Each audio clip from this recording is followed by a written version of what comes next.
Hello, ladies and gentlemen. Once again, it is time for the Reddit read of the day. This is episode 3 for Wednesday, September 25th, 2019. Happy birthday, sister. A little shout out to Gabby Walker right there. Alright, without further ado, it's time for today's subject, which is pro-revenge, where people get good kinds of revenge over people who have screwed them over. Let's not waste any more time. Let's get started.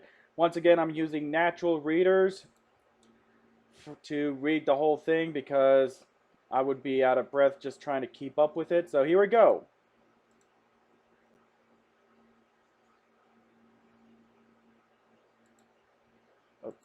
Long post warning. I added all the background because it makes the payoff so much better. The universe aligned the starts for me with this story, my old co-workers and I still talk about it. Backstory, I was working at a popular coffee shop chain in a high volume, swanky location as a barista. Starbucks, probably. We were specially trained to make fancier, novelty drinks compared to other locations. I loved my team and my manager, and for the most part, everyone got along. Then, my manager informed us she was moving to another location and we would be getting a new store manager. This new manager, who we will call Jack, was an old assistant manager from this location. He trained here before becoming the store manager of his own location. Jack would be returning to be our new manager since he had experience in these fancier stores from his training days. Everyone in the store dreaded his return. From what I gathered, Jack was an asshole when he was an assistant manager. Within the first few weeks, things went downhill.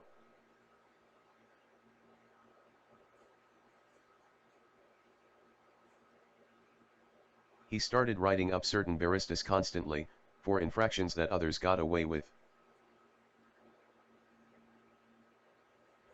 He slashed everyone's hours from full-time to part-time, claiming that our job description never stated we were entitled to full-time.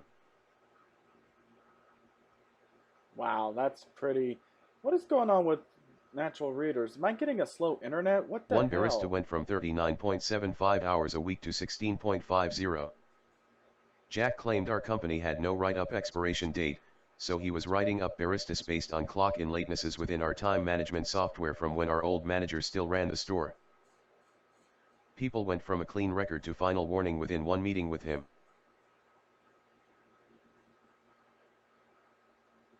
Those who had worked with him before organized themselves into a list of who would get fired next. We didn't suspect there was a personal vendetta against certain baristas who knew him when he was an assistant manager. We knew there was.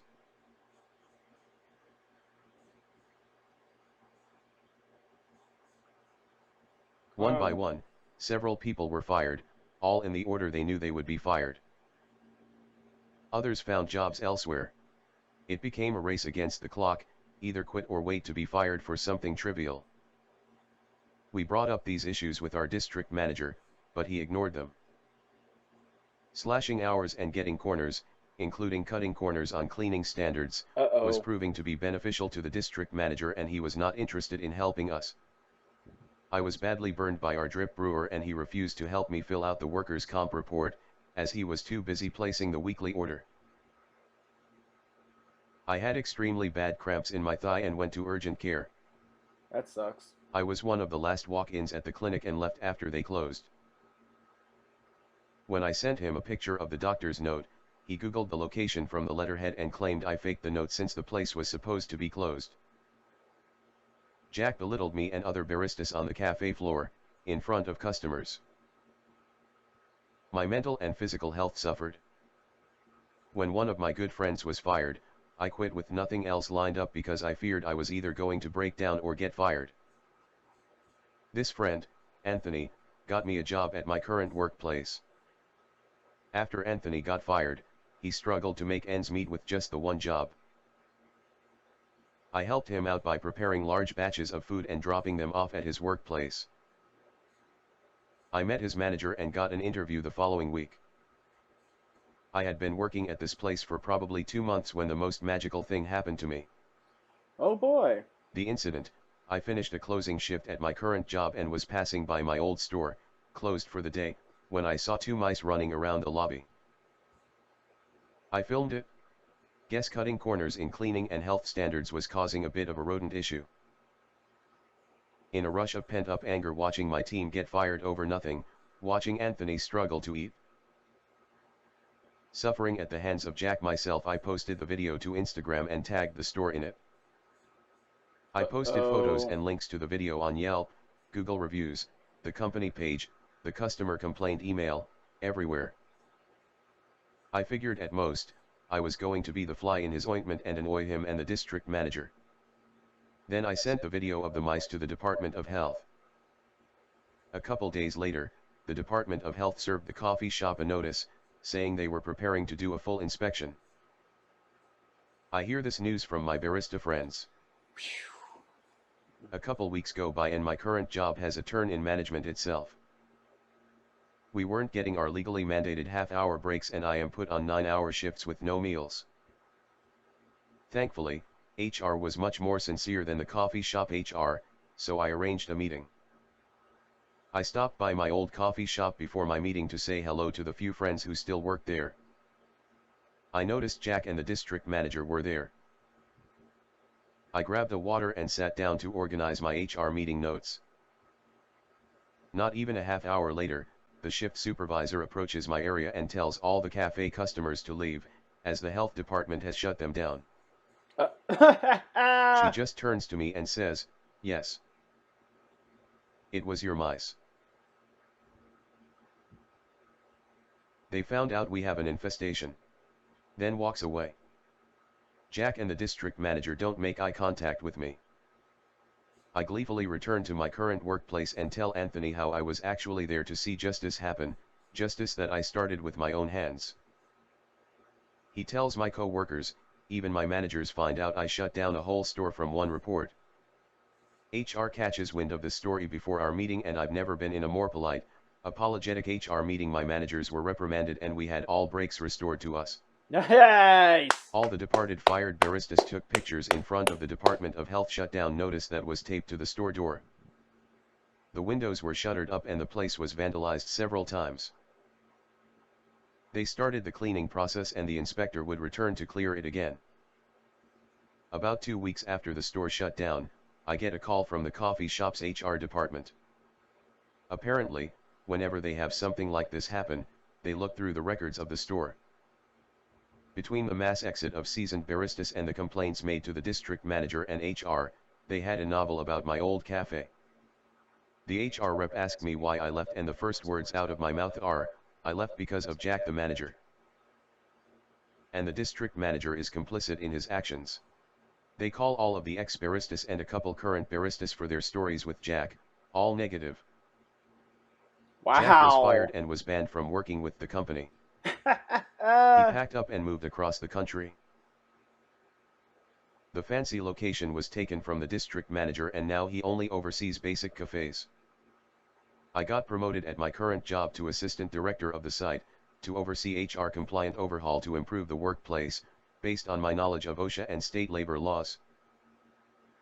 Anthony and the other fired baristas were offered their jobs back, which Anthony accepted. He is in a better financial situation now. TLDR: after quitting a barista job because of really bad management, I filmed mice in the cafe and got the store shut down by the Department of Health, which resulted in an investigation that got the store manager fired. Edit: holy shit, guys, I just opened up Reddit and I'm shocked at the responses. Thank you for the silver. You are all amazing. Okay, so in short, OP went to work for a barista cafe I thought was Starbucks, but it's probably something even more fancier. The good manager had to leave for whatever reason and got the shitty former assistant manager, now manager, who decided to be a complete dick to every fucking body in the world. And district manager isn't doing a damn thing about it. OP decides to quit. I think it's a she. I'm not sure. But anywho, she sees mice in the store one day, gets the opportunity of a lifetime, films the mice, gets the health department involved, gets them shut the hell down. Nope, not today. Oh my god. I'm glad that this was justice served. Don't you ever, ever, ever cut corners when it comes to health and safety. You're gonna get crap like this, okay? I used to work for a small business Java cafe. Manager was a bit of a bitch, and she cut corners whenever she could, including cleaning. We ended up with a cockroach infestation. I had enough with this and left. She's later shut down. So, this is good justice right there, ladies and gentlemen. Hello. All right. Sorry, I just had a little bit of a laggy thing with the OBS software, but we are in a second story. It's called "You Took $200, You Lost 21,000." This one is expected to be a very short one, so let's go ahead and get that started. So, most users of computers will probably have some experience with this. You know, when you're online shopping and sometimes a box pop-ups and says click this, promo code, sign up yada yada? Well, we know they are scams. My mistake, I first clicked the wrong X. They put a fake one on the top and I clicked it. I immediately shut the page and thought that was the end of it. Nope. So, the site I bought the Hanukkah gift I was getting for my mother sold my credit card information to the pop-up. I activated that when I clicked the wrong X. I was a teenager, relatively new to my checking account.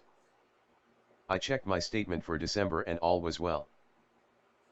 I didn't check for the next couple months because I didn't use it for anything. There should be no charges, I know better now. When I did check, I noticed all these small insignificant charges that weren't mine.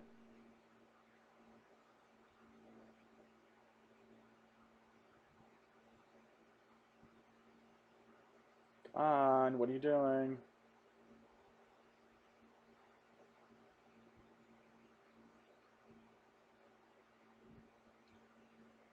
I don't know what's going on. I think we have a bit of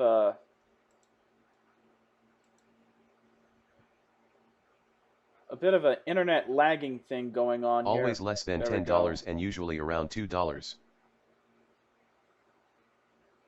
But the multiple charges added up to just over $200.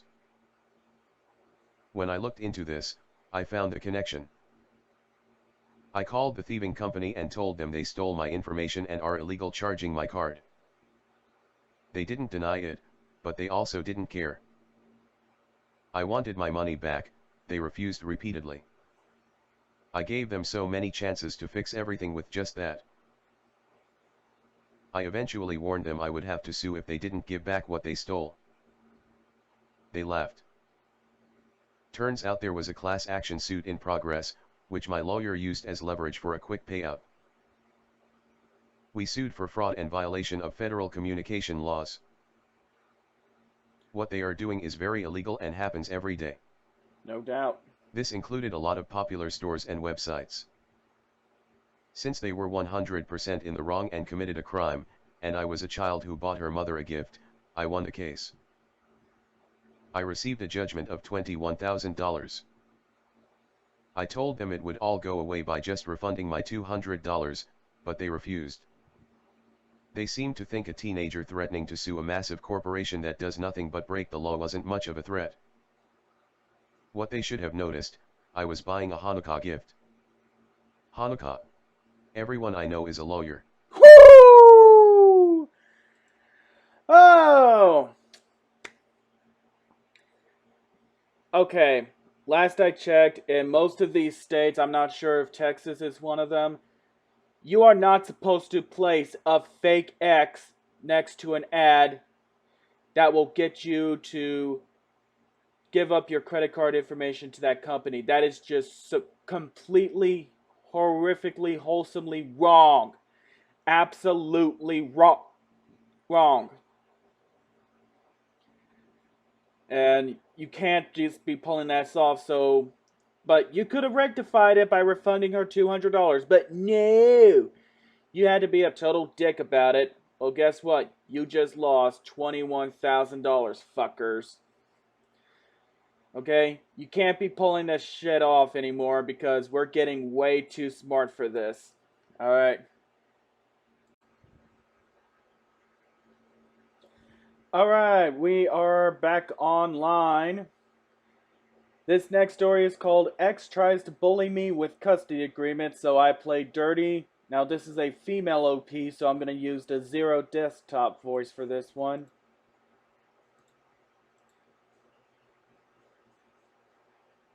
Anytime now, Zero.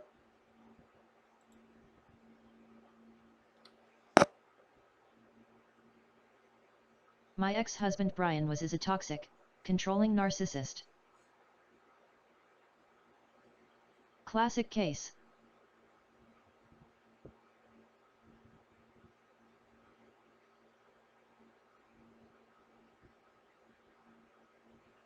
Our divorce was very bitter, but I tried to be fair, splitting custody and giving him decision-making authority under the assumption that he would be a better father than he was a husband. Things went well for about a year. I got a new boyfriend who was great to both me and my kids and wanted to be involved in their life. When he found out my new boyfriend Tom is going to be attending my kids' fall festival at school, he went off the deep end. Oh shit. He abruptly decided he wasn't going to watch the kids while I worked anymore. He also refused to let my friends or family watch the kids and said he had to meet them first. But then would refuse to do so and claimed he would sue me for going against the custody agreement, since he had decision-making authority, if I got a babysitter he didn't approve. I lost 2 days at work scrambling to find any place available, which was difficult because of the school's location they attend. He began asking the kids to call him every night, which is fine, but if we were eating or busy doing something and I told him it would have to be later when they call, he would rage and threaten to sue me. This is some crazy ass shit. Why the hell He would you began pull this asking me at off? all times where I was with the kids. One day I went into work for 3 hours to clean up some things I missed due to a storm. I left the kids with Tom since waking them up at 4:30 a.m. seemed needless. When Brian found out, he raged and threatened to sue me. He threatened to apply for child support even though we split custody. He raged about every little thing. He didn't bring the kids to the Christmas school play because he knew Tom would be there. Sounds like the jackass He I fought would me know. over medical appointments for the kids and refused to pay his share because he didn't agree to the appointment and of course, would sue me. He wouldn't let me have the kids during his time, even to let them attend birthday parties or sleepovers with friends or family. Something we had been doing for each other with no issue. This went on for about 2 months before I snapped. I hate when parents are willing to hurt their kids over their own egos. He kept threatening to take me to court and I was fed up with the empty threat. So first, I wanted to make sure he couldn't afford to fight me in court. Brian was on food stamps. I knew it was only because he was claiming to pay his ex-wife rent. She still owns half the house and he still owed her half the value. I sent his ex-wife a message asking her if she was getting rent from him and she said no. I sent that letter to DCF and they closed his food stamp card and sued him for fraud. Wow! Then his ex-wife turned around and sued him for her value of the house since he was claiming to have been paying her all along. Then I sued him to modify the custody agreement and take out all the things he was using to try and harass me. I had screenshots of every nasty thing he sent me. I had a letter typed by his lawyer stating he was looking for another job since I wasn't paying him and that's why he couldn't watch the kids. So if he tried to get child support, I could prove he was capable of finding more income. I had medical records and receipts showing I had paid for everything for the last year for the kids' health needs. I had records of things he said to the kids about me. I had pictures of them looking filthy when picking them up from his house. I had receipts of everything I had spent on the kids for the past year. He folded pretty quickly, cannot harass me anymore, and is still paying off his first ex-wife. Okay, that is some really fucked up shit, okay? Now, being a child in the middle of what could potentially be a, not a nasty divorce, but somewhere in that ballpark. I mean, using your kids to threaten you, hurting your children's feelings, damaging their emotional development over your damn ego. This guy's a pretty much narcissist. Normally, normally I would take the side of a father because most of the times when it's a nasty divorce, the mother is always the bitch, getting everybody over, screwing everybody over just to feed her own ego. But this time around, this is the mother is the hero and the father is the narcissistic bitch. So this is pretty much the other way around. Now I am in no way, shape, or form generalizing that this is exactly the case when it happens in an ugly divorce. Sometimes both parents are shitty. Sometimes it's just the mother that's fucking shitty, or sometimes it's just the dad that's fucking shitty. It's a case by case basis. But every time there's a nasty divorce involving child custody and all that stuff, that is just some real. They will do some really, really sick and fucked up shit, and it hurts kids a lot. And I just want to say that I'm not going to go into too much detail because most of it is all water under the bridge by now, and most of the people that have been involved have long since changed their ways or is long since effed off. But I will say that me and my sister were in the middle of like I said, I'm not going to say nasty divorce because mom and dad's divorce wasn't really as nasty as you guys would say, but it wasn't a pleasant one either. So I think we got time to do one more pro revenge story before killing it for the day, as I'm going to have to go to work pretty soon. Okay, I kind of know this one is going to be a very short one, but like I said, I got to work and I still got to do some putting together the videos, and that way I can be able to upload it. Also, I got to finish washing the sheets on my bed. But let's go ahead and do a very short one to close things out, and this one is going to be a real classic, okay?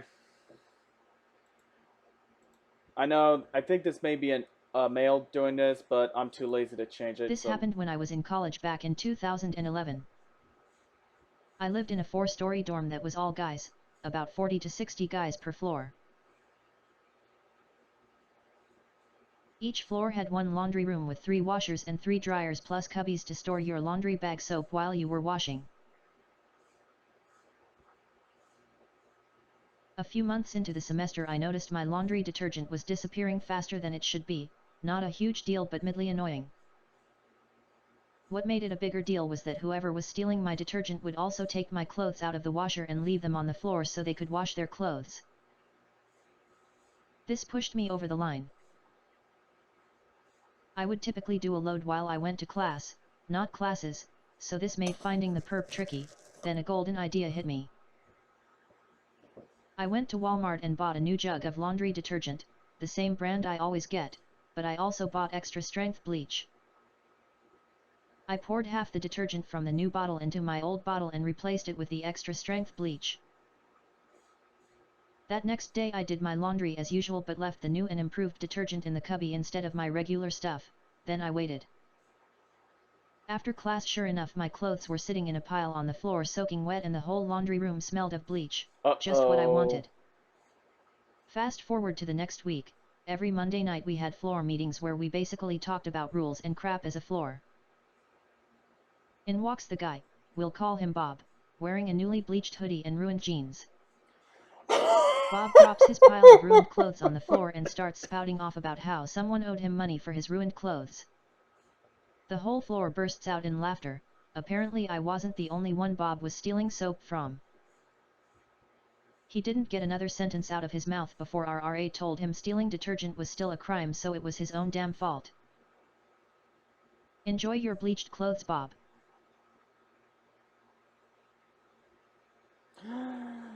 Oh my goodness. Wow.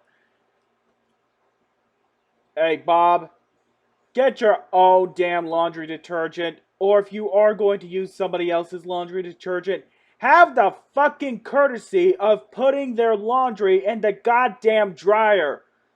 Okay, you fucking mooch? That is absolutely, incredibly, all kinds of messed up. Why would you do that? Do you not want to make friends? Do you want to burn all the bridges in the world? The old classic bleached laundry detergent trick. It works every time. Alright, ladies and gentlemen, I'm going to go ahead and edit this video and try to get this uploaded before I'm off to work. I'm going to try and finish up with my blankets as well.